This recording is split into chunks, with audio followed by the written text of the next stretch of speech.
Welcome to the PHRM 7230E course, also known as the Ethics in Research course, the Bioethics class, or just Ethics class. I am Arvinda Makar, your course person, and Professor Randall Tackett will be your instructor for this course. We both want to welcome you to this class. This course will officially start Saturday, May 15th with Module 1. There is no live meeting on this day. This course will have no scheduled meeting. Instead, we will meet online through the threaded discussion forum. If you would like to meet with Dr. Tackett as an individual or group, we can schedule a meeting using Zoom. Your first assignment is due the following Sunday by 11:59 p.m. Please see the course syllabus, course calendar, or the assignment Dropbox tool for the exact date and time that your assignments are due. Generally in the program, assignments and quizzes are due at 11:59 p.m. on the due date.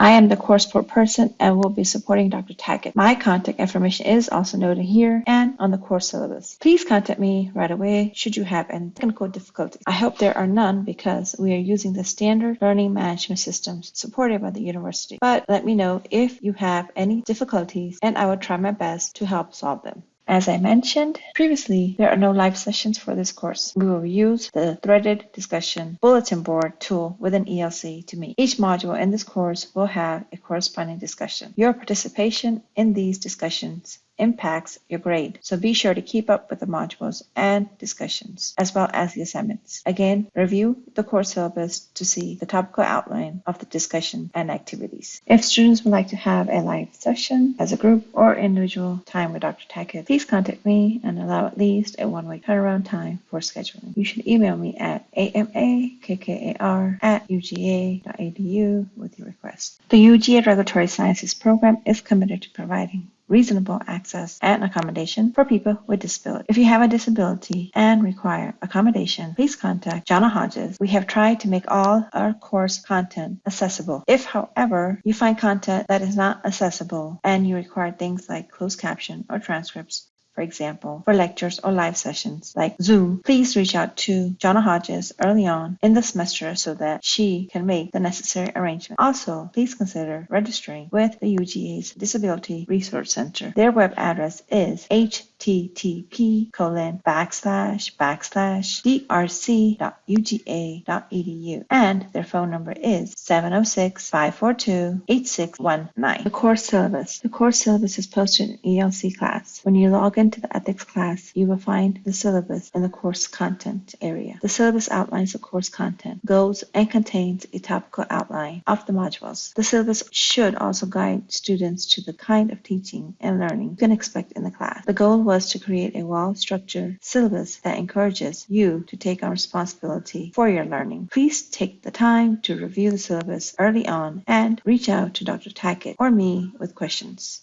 This course is broken down into multiple modules, about 12 modules. Here are some examples of how the course is broken down. Module 1 contains multiple discussions, a course orientation, a discussion on academic writing, and a review of the Code of Ethics of the Regulatory Affairs Professional Society. Module 2 is an overview of the history of ethics or ethical basis. Module 3 and 4 address research in humans. Finally, Module 5 will give you a chance to do some CITI training and so on. You should begin the course by reviewing Module 1, including the 2 lectures on academic honesty and academic writing, as well as the other 3 sections. Remember to take the quiz by the deadline noted in ELC for this section. A few words about assignments. It is your responsibility as graduate students to turn in quality assignments and assignments that you would turn into your board of directors or the FDA. Remember that the role of the instructor is not to serve as a proofreader or editor, but to ensure your understanding of the materials. For example, suppose your paper or assignments are filled with grammatical errors, misspells, incoherence, or have not been vetted for grammar or syntax. In that case, you risk receiving a failing grade for that assignment. Therefore, all assignments should be thoroughly proofread for spelling, grammar, syntax, and coherency. There is no excuse for misspells in your work. A note about academic resources. Wikipedia is not a so acceptable resource, so if you use it, you need to cite it and make sure that you find other references, legitimate, academically focused references. Keep in mind that while you are in the Regulatory Sciences program, we are not only teaching you about regulatory sciences, we're also preparing you for careers in regulatory industry. Part of that preparation is how to communicate and work with these many government agencies effectively. If you submit a document to a regulatory agency and the agency cannot make sense of your document because of multiple errors or issues, or you have not followed the agency's official directions, will refuse to read your submission, and you could cost your company or your institute lost money and time. A final word about papers and research ensures that you properly cite